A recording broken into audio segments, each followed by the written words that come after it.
He disappeared on the eve of the wedding. I found him. 7 years later, the air in the small rented house buzzed with a frantic, joyful energy. Garlands of white roses and eucalyptus were draped over every surface, promising a fairy tale tomorrow. My dress hung on the back of the bedroom door, a cloud of ivory silk and lace, waiting for its moment in the morning sun. Tomorrow, our wedding day. Daniel was downstairs with his best man, ostensibly having a quiet drink, though the raucous laughter drifting up the stairs suggested otherwise. My bridesmaids were scattered, some helping my mother fuss over the seating chart, others giggling in the kitchen over forgotten details and last-minute errands. I should have been down there, soaking it all in. But a nervous energy, a tremor I couldn't quite identify, had sent me seeking solitude in the quiet upstairs bedroom. It wasn't cold feet, not exactly. It was more like the silence before a storm, a palpable stillness that felt both exciting and unnerving. 7 years we had been together, building this life, this shared dream. Tomorrow was the culmination of everything. Daniel. His name felt like a melody on my tongue. Tall, with eyes the color of warm whiskey and a smile that could charm the rain away. He was my rock, my safe harbor, the future I had always yearned for. We had met at university, clumsy and shy, falling into an easy, comfortable love that deepened with every shared sunrise and whispered secret. We knew each other's flaws and celebrated each other's strengths. We talked about children, about growing old together on a porch swing, about silly, mundane things like what kind of dog we'd get. It was real. It was solid. It was forever, or so I believed. The laughter from downstairs tapered off. I heard footsteps on the stairs, a light tap on the door. "Sarah? You up here?" It was Chloe, my maid of honor. "Yeah, come in." She peered around the doorframe, her expression a mix of concern and teasing. Hiding from the pre-wedding chaos? I smiled, a little weakly. Something like that. Just needed a moment. She came in, closing the door softly. Nervous? A little. More overwhelmed, I guess. It's just so much. She walked over to the dress, touching the fabric lightly. "It's beautiful, Sarah.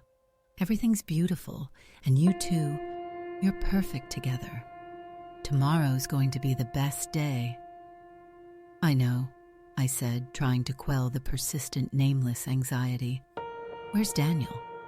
"Oh, he just headed out. Said he needed to clear his head, get some fresh air. Said he'd just walk down to the pier and back. Best man's keeping an eye on him," she added with a wink. "Don't worry." "Okay," I said, though the small tremor returned. The pier was only a 10-minute walk away. It seemed like a reasonable thing to do before the biggest day of his life. Just a moment of quiet, maybe to compose his vows, or just breathe. I dismissed the feeling. It was silly wedding jitters, contagious from all the surrounding excitement. "All right, well, come down when you're ready. Your mum's about to crack open the champagne." "Be right there," I promised. An hour later, the champagne was flowing, and the house was even louder. But Daniel wasn't back. His best man, Tom, looked increasingly fidgety. "He said he'd just be 20 minutes tops," Tom muttered, checking his phone for the 10th time. "It's been over an hour." My own initial unease began to morph into genuine concern. Did he take his phone? Yeah, he had it. I've called him 3 times, go straight to voicemail. My stomach clenched. Maybe he ran into someone, got chatting. It was a flimsy hope, and we all knew it. Daniel wasn't one for spontaneous long chats when he said he'd be back quickly, especially tonight.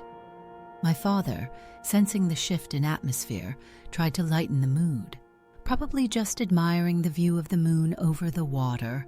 Give him 5 more minutes. 5 minutes turned into 15, 15 into 30. The laughter had died down completely. The wedding planner was biting her lip. My mother was pacing. "Right," I said, the word sharp with rising panic. "I'm going to the pier." Tom immediately stood up. "I'll come with you." The walk that felt short earlier now stretched endlessly. The night air was cool, carrying the scent of salt and distant rain. My heart hammered against my ribs. Every shadow seemed to hold a threat. We reached the pier. It was deserted. A few fishing boats bobbed in the harbor, their lights reflecting on the dark water. The air was heavy with silence. We walked to the end, scanning the empty benches, the railings. Nothing. No Daniel. No sign he had even been here. We called his name, our voices swallowed by the night. "Where could he be?" I whispered, tears stinging my eyes. "Let's retrace his steps," Tom said, trying to sound practical, but his voice was tight with fear. We walked back the way he would have come, searching the sides of the quiet street, peering into the small park along the way.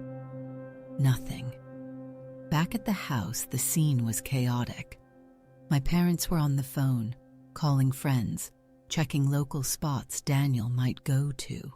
No one had seen him. The police were called. It felt surreal, like a scene from a movie. Not my life. Not the night before my wedding. The hours that followed blurred into a nightmare. Questions from the police. When did you last see him? Was anything wrong? Any arguments? Any stress? I answered automatically, my mind racing. No, nothing was wrong. We were happy. He was happy, excited. There was stress, yes, the usual wedding stress, but nothing major. No fights, nothing. They searched the area around the pier, the parks, the routes he might have taken. His phone remained off or out of service. His car was still parked outside the house. His wallet and keys were on the bedside table in the bedroom. He had left with literally nothing but the clothes on his back. As dawn broke, gray and unforgiving, the terrible truth began to settle in. Daniel wasn't coming back. Not today. Not for the wedding. He was gone, disappeared. On the eve of our wedding, the man I was supposed to marry vanished into thin air. The beautiful dress hung forgotten. The flowers wilted. The dream shattered. The police investigation yielded nothing. No witnesses, no CCTV footage capturing him leaving the street. No activity on his bank accounts. No trace. It was as if the earth had swallowed him whole. The wedding was canceled, of course. The guests dispersed, their hopeful faces replaced by expressions of pity and confusion. My world collapsed. The days that followed were a haze of grief, disbelief, and a gnawing, constant pain. People offered condolences, but they didn't understand. This wasn't death, where there was closure, a body to mourn. This was an agonizing limbo, a perpetual question mark that screamed in the silence. Why? Why would he leave? Did he not love me? Was it something I did? The police suggested possibilities. Foul play, a sudden decision to leave, a mental breakdown, an accident. But without any evidence, they were just theories. Theories that offered no comfort, only more torment. I clung to the hope that he was alive, that he would return. Every knock on the door, every ringing phone, sent a jolt of desperate hope through me. But it was never him. The initial frantic search effort by friends, family, and the police slowly dwindled. Life for others had to go on. But for me, time stopped. I was frozen in that moment on the pier, searching the empty darkness for the man who was supposed to be my future. The wedding rings, purchased with so much love and anticipation, sat in a box, a bitter reminder of what was lost. The house that had been filled with joy now felt like a tomb. I couldn't stay there. The memories were too sharp, too painful. I moved back in with my parents, retreating into a shell of grief and confusion. The question, "Where is Daniel?" became the soundtrack to my life. It echoed in my mind when I woke up, when I tried to sleep, when I saw happy couples, when I saw anything that reminded me of the life we were supposed to have. The mystery consumed me. It wasn't just the pain of abandonment, it was the terrifying blankness of not knowing.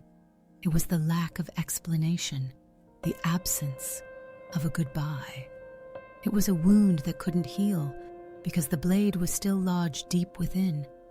The first year was a blur of frantic searching and suffocating grief. I hired a private investigator, a grizzled man named Frank, who had seen his share of missing persons cases. He dug deeper than the police had, following up on every whisper, every potential sighting, no matter how improbable. We plastered flyers with Daniel's face everywhere.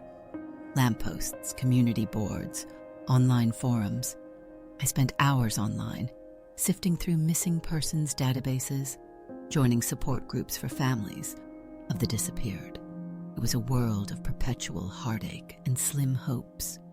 Every phone call from Frank, every email sent my heart leaping into my throat, only to plummet back down with the news that it was another dead end. His friends were questioned again.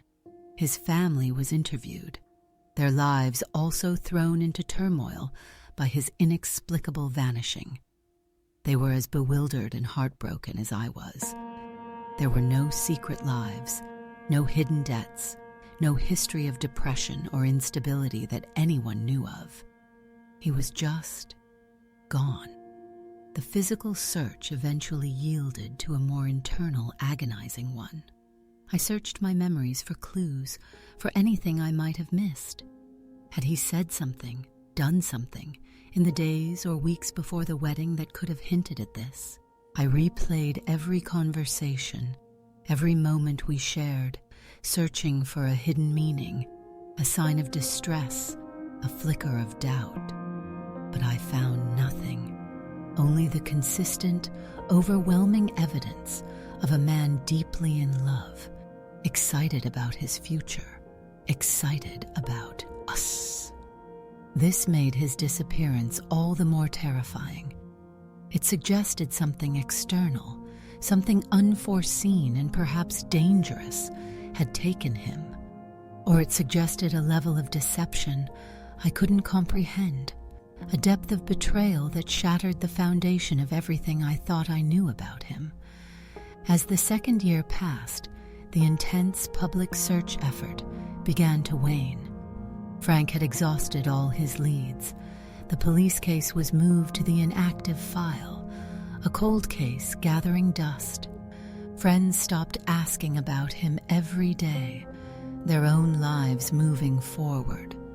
Sympathy in their eyes gradually mixed with a gentle urging for me to do the same. "You can't put your life on hold forever, Sarah," they'd say kindly. "He might never come back." The possibility that he was dead became harder and harder to ignore.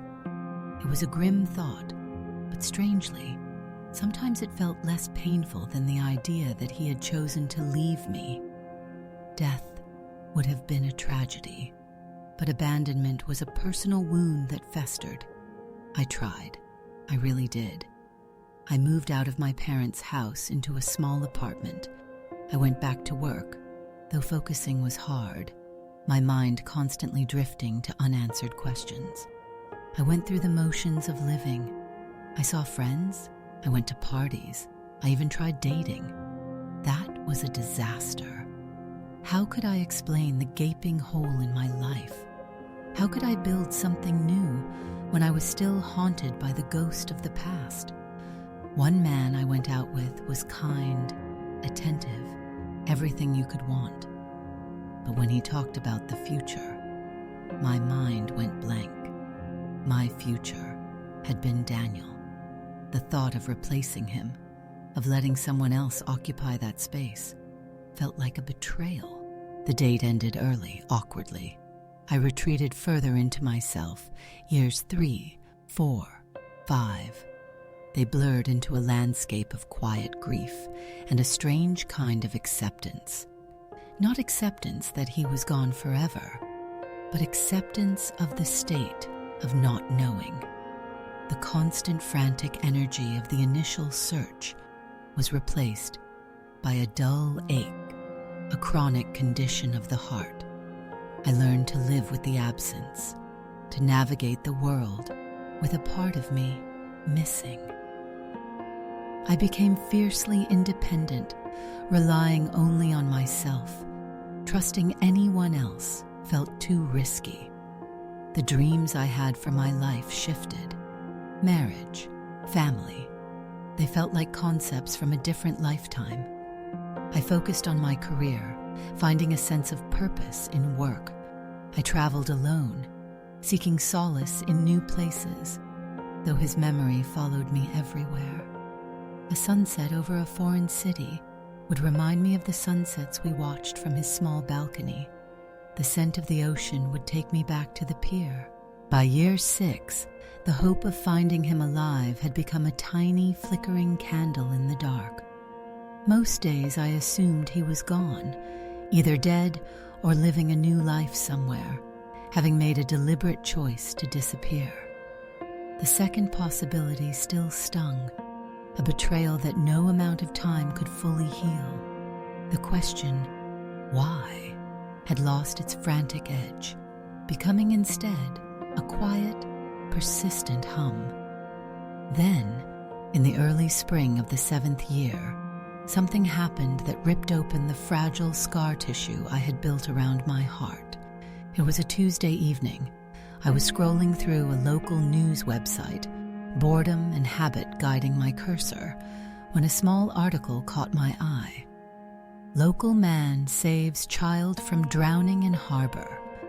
The headline itself wasn't remarkable, but the accompanying blurry photo.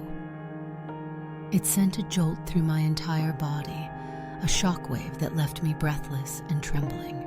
The photo was grainy, taken from a distance by someone's phone, showing a man pulling a child from the water, surrounded by a small crowd. The face wasn't clear, but the build, the way he held his head, the shock of wet hair. It was him. It couldn't be, but it was. My rational mind screamed that it was a trick of the light, a cruel coincidence, a face that looked like Daniel. But my gut, the same gut that had twisted with dread on the eve of our wedding, knew it was Daniel, alive, here, in a town just 2 hours' drive away. Panic warred with an adrenaline surge I hadn't felt in years. My hands shook so hard I could barely hold the mouse. I reread the article, searching for details. The man wasn't named, just referred to as a Good Samaritan. The incident happened yesterday afternoon. The harbor was in a town called Port Blossom, a quiet coastal place I'd never been to. I saved the image, zoomed in, trying to make out more details, but it was no use. It was him. Or it was a doppelganger so convincing it defied belief. Sleep that night was impossible. My mind raced, a whirlwind of questions and possibilities. He was alive, all this time, living just 2 hours away. Why? How? Where? And why hadn't he contacted me?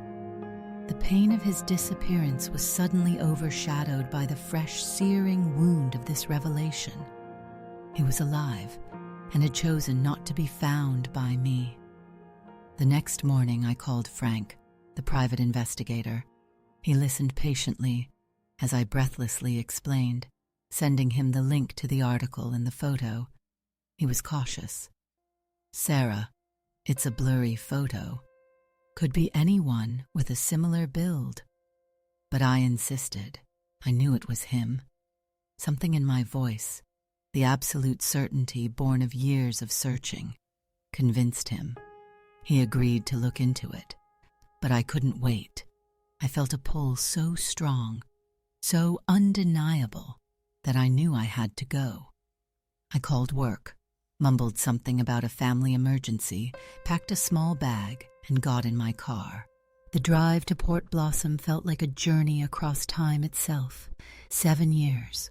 7 years of waiting, searching, grieving, living a half-life haunted by his absence. And now, maybe, answers lay just a few hours away. As I drove into the small, picturesque town, my heart pounded with a mixture of dread and desperate hope. Port Blossom was a quiet place, centered around its harbor. I drove past quaint shops and cafes, my eyes scanning every face, every street corner. Where would he be? Had he seen the article himself and fled again? Or was he still here, living a life I knew nothing about?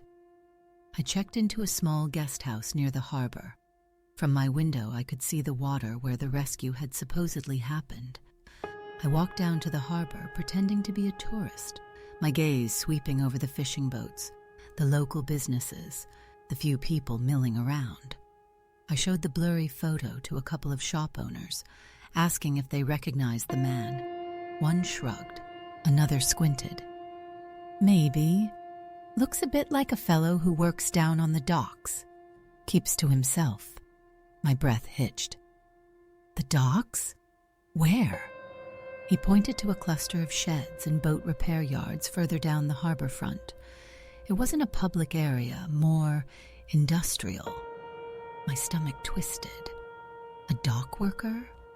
Daniel, with his sharp mind and university degree? It seemed improbable. But then again, everything about this was improbable. I walked towards the docks, my steps hesitant. The air grew heavier with the smell of diesel and salt. This wasn't the Daniel I knew, the one who dressed in crisp shirts and smelled faintly of his expensive cologne. This was a different world. I saw men working, mending nets, loading supplies onto boats. I showed the photo again, my voice trembling slightly. One of the men, older, weathered, took a long look. Yeah, that's him. That's Jack. Works over there. He pointed to a large, aging shed. Jack. Not Daniel. My mind reeled. Was it him? Or just someone who looked uncannily like him? I thanked the man and walked towards the shed, my legs feeling like lead. The door was open. I could hear the sounds of tools, muffled voices. I stood outside for a moment, gathering my courage. 7 years. 7 years of silence, of pain, of questions. And now, potentially, the man who caused it all was just inside this shed. I pushed the door open and stepped inside. The air was thick with the smell of sawdust and paint. Tools were scattered on workbenches. 2 men were working at the back, backs turned to me. One was younger, the other... The older man turned at the sound of the door. He was thinner than I remembered, his face lined and tanned by the sun and wind. His hair was longer, streaked with gray. He wore worn work clothes, but those eyes, warm, whiskey eyes, etched with something I didn't recognize. It was him, Daniel, my Daniel, but utterly changed, a stranger inhabiting his form. He froze, his eyes widening slightly as he took me in. Recognition flickered, then was quickly masked by a carefully neutral expression. "Can I help you?" His voice was different too, rougher. My voice was a choked whisper. "Daniel?" He didn't answer immediately, just stared at me, his face unreadable. The younger man beside him stopped working, looking between us, confused. "I think you have me mistaken for someone else," Daniel said, his voice flat, emotionless. My heart plummeted. He was denying it, denying me, after everything. No, I said, stepping further into the shed, my voice gaining strength, fueled by years of buried pain and anger. Don't do that. Don't you dare do that. It's me, Sarah. He looked away towards the floor. The silence stretched, heavy and suffocating. The younger man cleared his throat awkwardly. Jake, mind giving us a minute? Daniel said, his voice still flat. The younger man, Jake, nodded and quickly exited the shed, leaving the door ajar. We were alone. Alone, for the first time in 7 years, with the man who had disappeared from my life like a ghost. The air crackled with unspoken accusations and raw emotion. Daniel, I said again, my voice shaking now, not with fear but with the force of unleashed grief. It's you. I knew it was you. The article, the photo, I knew. He finally looked up, his gaze meeting mine. There was no warmth in his eyes, only a deep, weary sadness. Sarah, he said, my name a foreign sound on his lips. Why? The single word was loaded with years of pain, confusion, and unanswered questions. Why did you leave? On the eve of our wedding? Just vanished? He didn't flinch. He didn't offer an immediate excuse. He just stood there, a stranger in Daniel's body, and the silence stretched again, more unbearable than the first time. I couldn't, he finally said, his voice low. Couldn't what?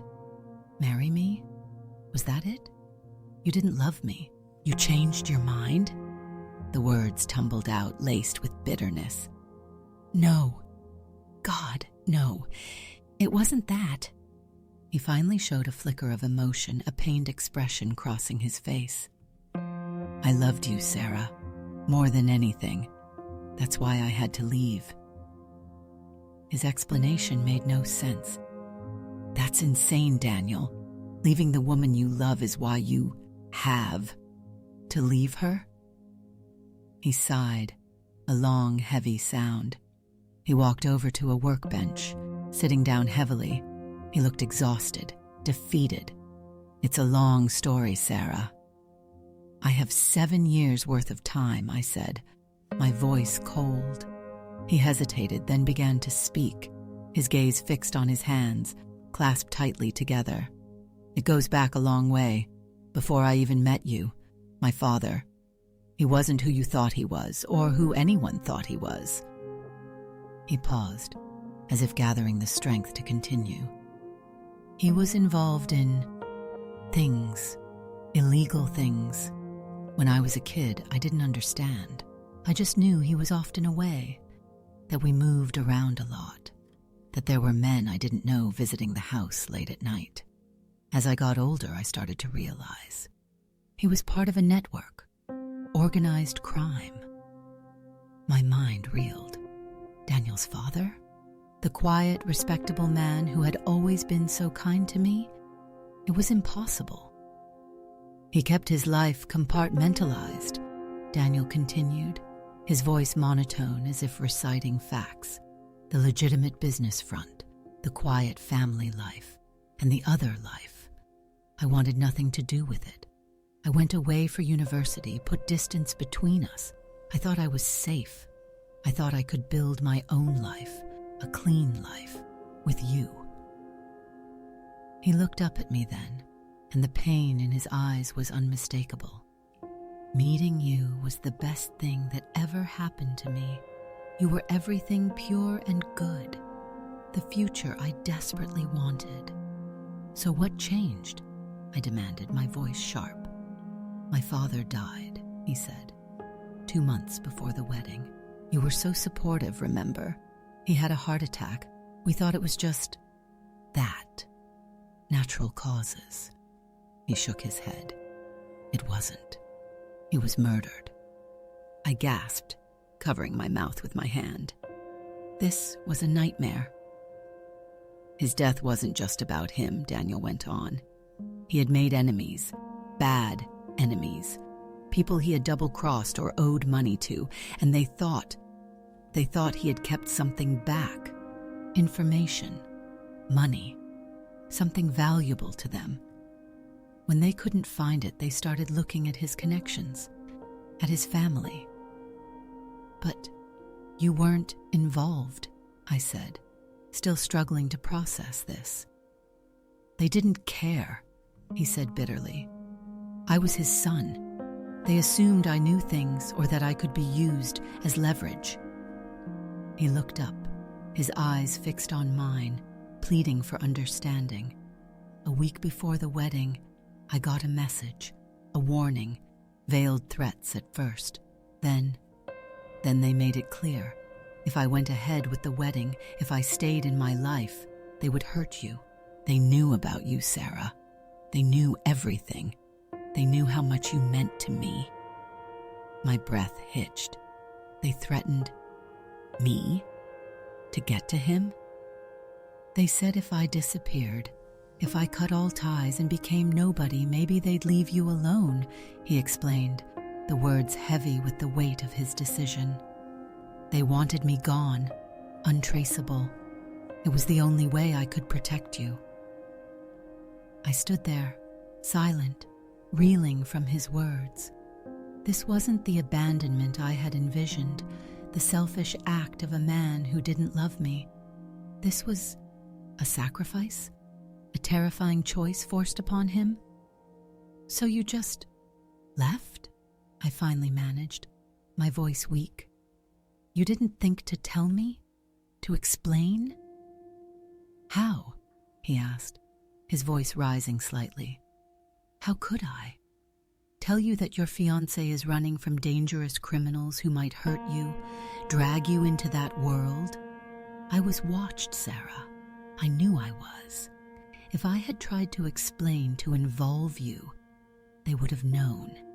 It would have put you in immediate danger. Leaving was the only option I had to keep you safe. Safe, I echoed, the word tasting like ash. Safe?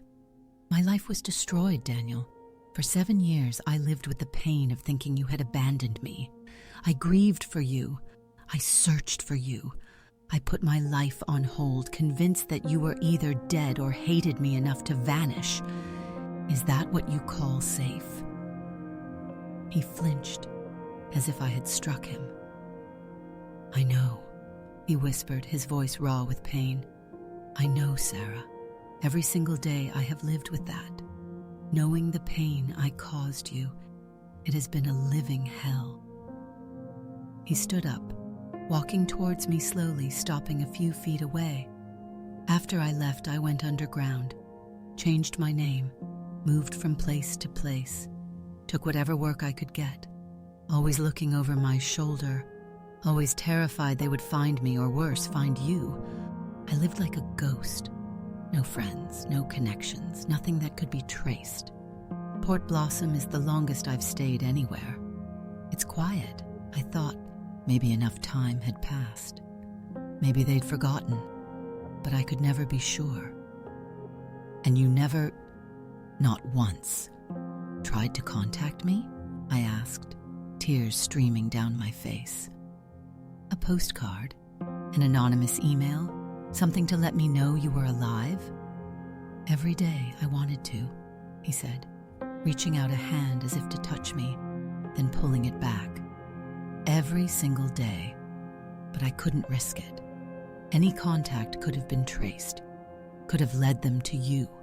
The only way to protect you was to be completely out of your life, to let you believe I was gone. His voice broke. I convinced myself that over time you would heal, that you would move on, find someone else, be happy. His words hung in the air, heavy with the weight of his sacrifice and my suffering. It was a terrible, impossible situation. He had made a choice he believed was the only one that could save me. But that choice had also cost me everything. "So what now?" I asked, my voice flat. "You're Jack the dock worker in Port Blossom. Are you just going to keep living like this?" He shrugged, a gesture of resignation. "I don't know. Seeing you, it changes everything. It brings the danger back, Sarah. You finding me, it means you're connected to me again. And if you found me, who else could?" The truth of his words hit me hard. By finding him, I had potentially put myself in danger again, 7 years after he had tried to shield me from it. "What do you want?" he asked, his eyes searching mine. "After everything, after 7 years, what do you want?" I looked at the man standing before me. He was Daniel, and yet he wasn't. The spark was dimmed, replaced by weariness and fear. The life he had built was a fragile, isolated existence. Could I ever go back? Could we ever go back? The chasm of 7 years, filled with pain, lies, even lies of omission, and separate lives stretched between us. His reason for leaving was noble, terrifyingly so. It absolved him of the cruelty of intentional abandonment, but it didn't erase the consequences. My pain was real. My lost years were real. The life we should have had was gone. I didn't have an answer. I didn't know what I wanted. Revenge? Understanding? Forgiveness? The return of the man I loved, miraculously transported back in time to the night before our wedding. That wasn't possible. This man, Jack, was a product of the last 7 years, forged in fear and isolation, and I was a product of the same period, shaped by grief and independence. "I don't know," I finally whispered, the weight of the past and the uncertainty of the future crushing me. "I honestly don't know, Daniel." He stepped closer, his hand reaching out slowly, tentatively towards my face. My instinct was to pull away, but I held firm. His fingers, calloused and rough from years of manual labor, gently traced the line of my jaw. "Sarah," he breathed, his voice thick with emotion, the first genuine emotion I had heard from him. "I am so sorry." The touch, the raw apology in his voice, finally broke something within me. Tears streamed down my face, silent sobs racking my body. 7 years of held-back grief, of unanswered questions, of aching loneliness poured out of me. He pulled me gently towards him, wrapping his arms around me. His embrace was familiar yet different. He was thinner, harder, but the way his arms held me, the way his cheek rested against my hair, it was Daniel, my Daniel. And yet, he wasn't. We stood there for a long time, in the dusty, silent shed, holding on to each other, two strangers bound by a devastating past. The future remained a terrifying blank page. His return didn't magic away the pain, didn't rewind time. It just brought the source of the pain into the present, a complicated, dangerous truth that had the power to shatter both of our fragile new realities all over again. What happens when the ghost you've been searching for finally appears? Not as a memory, but as a flesh and blood man with a history you never knew, and a present fraught with unseen dangers. The simple act of finding him wasn't the end of the story. It was just the beginning of a new, even more uncertain chapter. The quiet life I had built, the semblance of peace I had found, felt precariously balanced on the edge of a cliff. His secret, the reason for his disappearance, was now my secret too. And knowing it didn't bring closure, it brought the chilling realization that the danger he had run from might still be out there, waiting. My heart ached with a confusing mix of residual love burning resentment, and a fresh wave of fear. Daniel was back, but the man I loved was lost somewhere in the 7 years between the wedding eve and this dusty shed. And I wasn't the same woman either.